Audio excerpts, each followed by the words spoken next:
Hi everyone, my name is David Klee, founder of Sequilibrium. Welcome to the licensing module 13 of my course, the SQL Server on VMware Accelerator. We just wrapped up a massive deep dive of availability tuning for SQL Server in your virtual environment. Now it's time to talk about a not so glamorous topic of SQL Server licensing in virtual environments. In this module, we're going to talk about the SQL Server editions and their associated limits, the need for software assurance in virtual environments, our SQL Server licensing models, and then we'll discuss the trade-offs between host resource density and performance. First of all, licensing is really hard. Other DBMS vendors are even harder, but Microsoft does not make licensing easy. Our licensing models can change by every major version released recently. We have separate rules related to either physical or virtual or cloud placement. We only get certain rights to do basic operations when we've not purchased software assurance. We used to license by CPU sockets, but then the sockets' core count started going up, and then they switched over to core models. There are different agreement structures based on if you're a hosting provider or a small business or a big business. It's an absolute nightmare to keep all of this straight. My goal with this module is to help you navigate the common licensing scenarios so that you know what you're getting into with virtual SQL Server licensing. If you're so inclined and want a great document to put yourself to sleep at night, the formal SQL Server licensing guide from Microsoft is available from the link on the screen.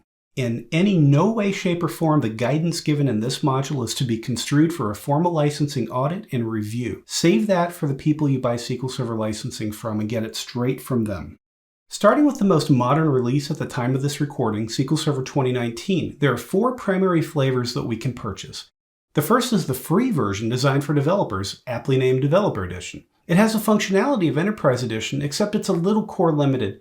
There shouldn't be a problem for developers. This is strictly only for pre-production uses, but thankfully, it works.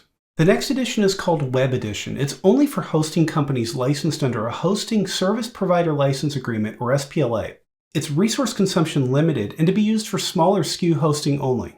The next is Standard Edition licensing. I'd like to think that this edition is just fine for most normal SQL servers. Its resource consumption is capped per instance at 24 CPUs and 128 gigabytes of RAM. It does have some limits on flexibility with virtual machines in terms of being able to consolidate and save on some licensing. The flagship edition is called Enterprise Edition. It's licensed by both per core and at a server basis. It's the most fully featured, but it's the most costly. This does give us the most options in virtual environments. I'll explain more about these here momentarily. There is a rift between Enterprise Core and regular Enterprise. Enterprise Core exists for the organizations that maintain software assurance from back in the day when their software licensing covered a CPU socket instead of per core. I'll talk more about that in a minute as well. The different editions have some interesting artificial limits on the amount of addressable compute resources. If we start with Enterprise Core, we have an addressable amount of resources that are only limited by the operating system underneath for both CPU and memory. Enterprise, non-Enterprise Core, is the one that is constrained to up to 20 cores total. Since both ISOs are available for download, I do find occasionally that some organizations mistake the ISO that they download and their SQL servers are artificially capped by this core limit. Standard Edition is limited to the lesser of 4 CPU sockets and 24 cores, whichever is lower. Let's think about that for a minute. In previous modules, we spent a significant amount of time talking about building the virtual machine with greater numbers of CPU sockets than you actually need. You've actually already seen examples where the socket count limit, because of this licensing limitation, will hurt your SQL Server performance. Standard Edition also has a cap at 128 gigabytes of addressable memory for the SQL Server buffer pool per instance. Thankfully, most of our SQL servers are probably not that big of a deal. And lastly, for those that are performing hosting for websites, there's Web Edition. It's limited to the lesser of 4 sockets or 16 cores and just 64 gigs of RAM per instance. Since SQL Server 2016 took a lot of developer features that were previously only available in Enterprise Edition and added them into Standard Edition, Enterprise Edition is largely oriented around larger scalability and higher availability. I want to make sure from your perspective that for your organization, it's worth 4 times the price tag of Standard Edition. Related to scalability, we have the ability to go beyond 24 cores and 128 gigs of RAM per instance. Some workloads actually do need resource allocations higher than that. It also gives us the ability to scale out a readable query and command workload through read-only routing on availability groups. Being able to scale the workload out for reporting and ad hoc queries for real-time data where it's not going to negatively impact the production server is a really good feature if you need that. Instead of being limited to just 2 replicas in a basic availability group, a full availability group can scale up to 8 secondary replicas for a combination of synchronous and asynchronous replicas. Being able to scale out your workload that far means not only can you offload readable activity away from your production server, but you might be able to get your data closer to where your end users are. There are some new features called Intelligent Query Processing, or Intelligent QP, that can provide improved means for automated tuning. The best example of this can be specifically for execution plan regression, where it can detect if a plan has regressed and revert to an earlier copy of that execution plan that worked better. There are a lot of other features to improve performance and scalability, such as resource governor, partition table parallelism, improvements for NUMA awareness, large memory pages, buffer array allocations, and storage governor, just to name a few. Maintenance operations can be improved as well with Enterprise Edition. We get online index maintenance operations, parallel index operations, just to name a few. Now, I mentioned some of the scale-out features, but I would be remiss if I didn't mention that those replicas must be properly licensed for SQL Server readable activity. Yeah, I know, it's not the most fun, but this is a licensing module, right? There are 2 licensing models that I normally see. The one that I see almost everywhere is per CPU core. You can license either by physical core with Enterprise Edition or presented core for the virtual machine with all editions. There is a minimum of 4 cores required, and then every increase after that is at a 2-core licensed pack. Hyperthreaded cores are included with the physical core count. Unfortunately, the virtual machine cannot distinguish hyperthreaded cores or not, so be careful there. The other model is the server CAL model. It's licensed per operating system and then per user and device connected to the server. This is just for standard edition and is not very common for all but the smallest shops who only have a small number of users and devices connecting to the SQL Server. From here on out, I'm just going to focus in on core licensing. Any of your licensing really should be accompanied by active software assurance. Software assurance is an added fee per year that gives you some improvements in the way your virtual machines can operate. Software assurance allows you to freely move a virtual machine from one physical machine to another and have the license follow it. You also get improvements for both high availability and disaster recovery, as you're allowed to run passive instances in a separate operating system for both HA and DR scenarios. If you're thinking about moving these servers to the Azure cloud at some point in the future, you're also able to get a discounted cloud license by transferring your licensing to the cloud. You can also run a passive replica in Microsoft Azure for disaster recovery purposes. You're also allowed to reassign the SQL Server licenses to third-party servers. The best benefit, in my personal opinion, is that you can upgrade to the newest versions of SQL Server as they're released. That upgrade path is included in the licensing. It also gives you the ability to downgrade to a supported version for new installations. I know that's never really fun, but we probably have third-party applications supported configurations that we have to adhere to. Our core licensing models are fairly straightforward. If we license per virtual machine, we can do this either for Standard Edition or Enterprise Edition. It's licensed per virtual machine virtual CPU. It has a minimum purchase of 4 cores for that SQL Server, even if we're not actively using all 4. If we need more, then we increase by 2 as needed until we have the desired count. If we're looking to do host-level CPU licensing for the physical CPU cores, we can only do this with Enterprise Edition. It follows the same rules as the physical server licensing. All physical CPU cores must be licensed, and hyperthreading does not apply. If you've not purchased software assurance with enterprise licensing for the physical server, you have a maximum count of the number of virtual machines equal to the number of licenses that you've purchased for that host. If you did purchase software assurance, we have an unlimited number of virtual machines on that host. In theory, we can have an unlimited number. Realistically, we have to watch our CPU scheduling metrics to make sure that we're not hurting anything. If you're starting to explore SQL Server running inside containers, these follow almost the same licensing rules as the previous slide. If we want to license by container, you're essentially following the same limits as a virtual machine. Every virtual core on the underlying operating system for the container needs to be licensed, or you need to buy 1 server license per container. You do also have the same core limits. If you're looking to license the host that the containers are running on, this applies to just Enterprise Edition only. All of the physical CPU cores must be licensed, and the number of containers must not exceed the number of licenses. If you did buy software assurance, then you basically get unlimited everything on that host. I spent a crazy amount of time in previous modules talking about the art of right-sizing. This is 100% critical that you learn and practice right-sizing in your virtual environment so that you can maximize your SQL Server licensing investment. At this point, I'm going to assume they're right-sized, but if you don't feel that they are, please refer back to Module 11 so that you can review the deep dive on how to right-size your SQL servers to select the appropriate amount of compute resources for that server. There are two use cases that we have to worry about. Production are the servers that runs your business. These are the servers that your applications underneath the business connect to. This seems pretty cut and dry, except for a couple of odd scenarios. The biggest one that I've seen is that if you're on a publicly accessible demo off of one of these SQL servers, that server is now subject to production licensing. Even though it's a demo environment, that's not technically considered production by your organization. Since it's publicly accessible, they can still call it production. Pre-production use rights mean we might be able to get away with either pre-production use rights in our enterprise agreement or maybe just straight up developer edition. These are the servers that you use to develop new software or improve current software. These are also the ones that you can use for testing and validation. If this is the server side that you allow customer access before you go perform upgrades in their environments, this would fall under the pre-production use rights. However, if these servers make calls to production to fetch production data, they're now considered production servers. Please remember that little loophole if you have servers that fall into this category. There are handfuls of use cases around high availability and disaster recovery that we need to talk about as well. I want to separate out the definitions of a high availability replica and a disaster recovery replica. A high availability failover replica is for a node so that you can minimize the impact of local outages, such as a small operating system or SQL Server instance patching scenario, OS failure, or other small localized events. A disaster recovery replica is usually involved in much more significant issues, like a failover for an entire site outage. Disaster recovery scenarios include horrible events like data center fires, natural disasters, ransomware attacks, or other really terrible non-localized events.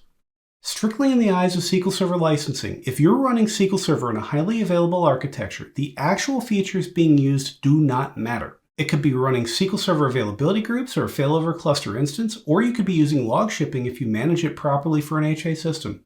If a non-system database is readable by an administrator or an application, it is considered a live production system and not a passively highly available replica. Similar things go for your disaster or recovery replicas. Availability groups, stretch failover cluster instances, or log shipping again can be used to get your data to your DR facility. As with the availability replica, if a non-system database is readable, it's not considered DR. The only difference here is that the DR use cases are ones where the physical location must be different.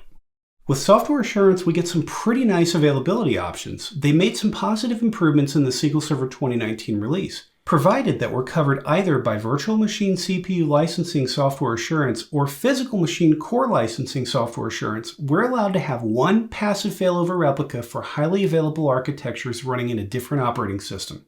We can also have one failover passive replica for DR on a different operating system as long as it's in a different physical location. If we would like, we're also included a passive failover replica for DR purposes in a virtual machine on Microsoft Azure. I claim that these benefits are pretty nice, especially when compared to the benefits provided on other DBMS platforms. SQL Server 2019 also gave us the ability to perform a handful of maintenance tasks on one of our secondary replicas as a software assurance benefit. We can now run database integrity checks and log backups without incurring a license liability. We can also perform copy-only full database backups as needed. Keep in mind these are copy-only and do not properly manage our transaction logs. We're also allowed to monitor these for resource consumption. We can also run these simultaneously with production every 90 days to routinely validate our DR architecture.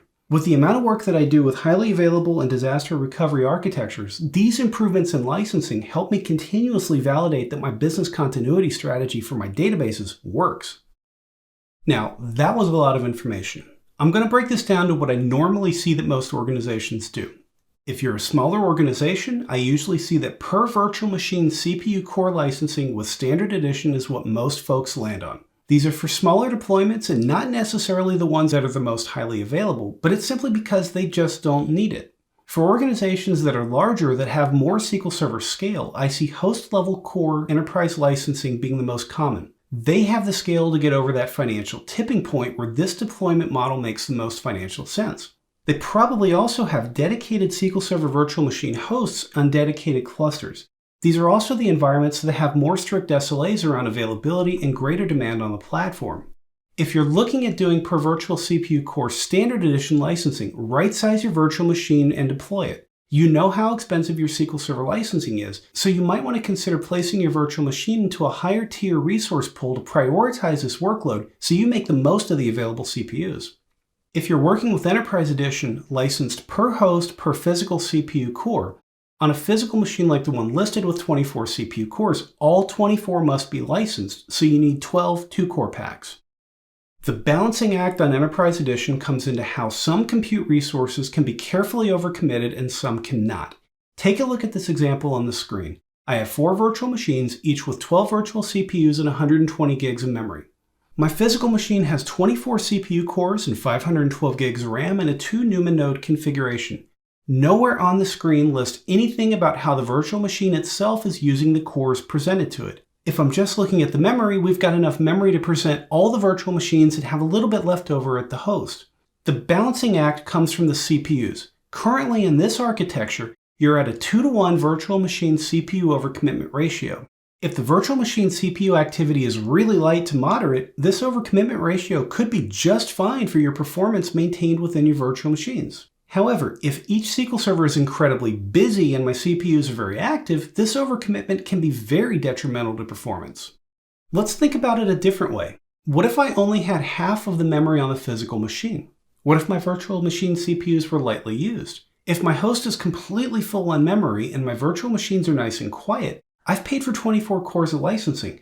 I'm now held back because I didn't put enough memory in my host so that I could utilize the CPU cores more and make more of my SQL Server licensing. In the scenario that I just described, my CPUs are relatively quiet, but my host is now out of memory. If you had more RAM on the host, you'd be able to add more virtual machines safely to that physical machine while maintaining performance. You just got more SQL servers for the same money.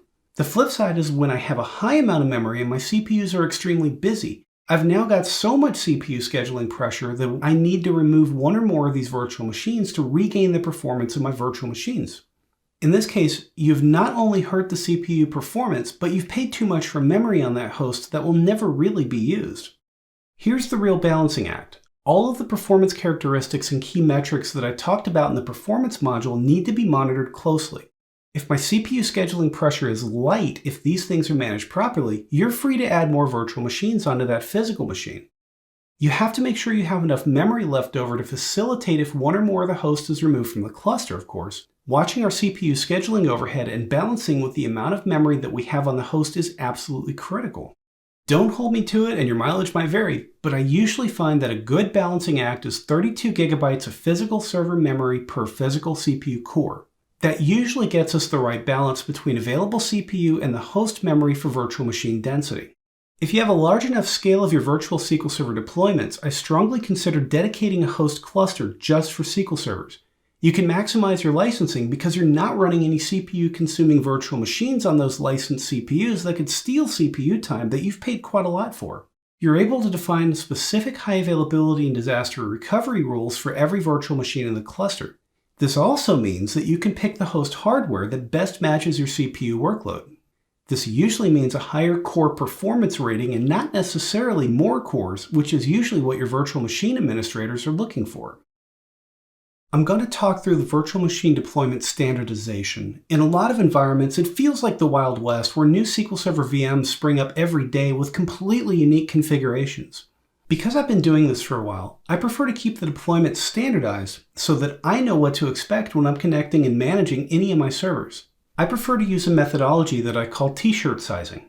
Essentially, I'm going to predefine scales of compute resources as applied to the virtual machine. Small can mean 2 virtual CPUs and 16 gigabytes of RAM.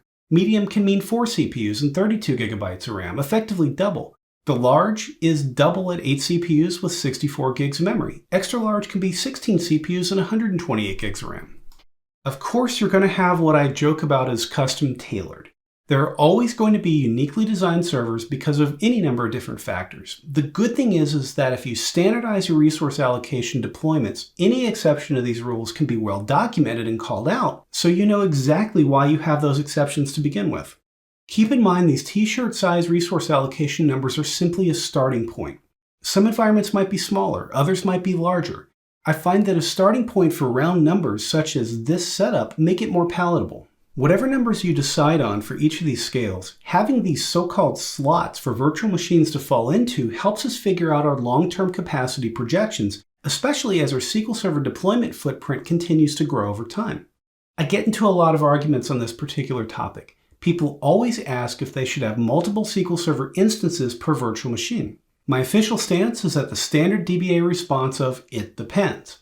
Having a single instance of SQL Server inside a virtual machine means that we only have to really need to focus at the virtual machine level to manage our resource consumption. Of course, you have to worry about the way SQL Server and non-SQL Server workloads inside the virtual machines compete or conflict, but you're going to get that anywhere. I really try to have single atomic units of work on a single SQL Server virtual machine. What I mean is that we might have multiple databases on there, but hopefully only one application server is connecting to it. The reason for this is relatively straightforward. Having a single atomic instance of SQL Server means that we have an independent maintenance schedule. If we have two applications connected to the same instance for multiple instances on the same operating system, it never fails that maintenance window expectations with each business owner rarely line up. For example, application owner A says you can only take the machine down to apply operating system patches on Friday night starting at 9 p.m. for 1 hour. Application owner B says there's absolutely no way you could take that server offline at that point in time. They offer up Sunday morning at 4 a.m. instead. That time span doesn't work for application owner A because they run a report that is time sensitive at that time. At this point, you're hosed and you'll probably never patch that machine again. Having just one application set of databases inside that virtual machine gives us the ability to restart and apply patches during the maintenance window with the least number of teams to coordinate with. It also gives us an isolated security footprint. If an application vendor requires full access to that instance, it might also need the permissions on the operating system that would allow them to see the other application databases on the machine. On the other hand, multiple instances do have their trade-offs. If the multiple instances are rather active, this could result in larger virtual machines that may negate any savings you get by consolidating the instances. We now also have to manage resource consumption both at the virtual machine layer in between all the instances and having anything else running inside the OS. It provides more layers that we have to worry about and manage. Availability and disaster recovery now become more complicated as your SLAs for both instances could be completely different. It does mean less operating systems and potentially SQL servers to license. If your budget is really strict, you have to do what you have to do. If that means multiple instances on the same OS, as long as you manage it properly and appropriately, I don't really have a problem with it. You know these challenges by heart at this point, and as long as you work through those correctly, I think it'd be okay. This completes our licensing module. Next up, in Module 14, Operations, I walk through a lot of the operational patterns and practices that you can use to streamline your SQL Server virtual machine management and operational day-to-day tasks. Stay tuned.